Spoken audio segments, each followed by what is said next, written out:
కీర్తింతును.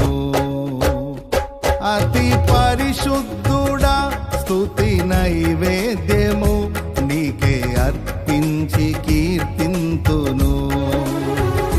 నీవు నా పక్షమై నన్ను దీవించగా, నీవు నా తోడువై నన్ను నడిపించగా, జీవింతును నీ కోసమే. ఆశ్రయమైన నా యేసయ్యా, అతి పరిశుద్ధుడా స్తుతి నైవేద్యము నీకే అర్పించి కీర్తింతును. అతి పరిశుద్ధుడా స్తుతి నైవేద్యము నీకే అర్పించి కీర్తింతు.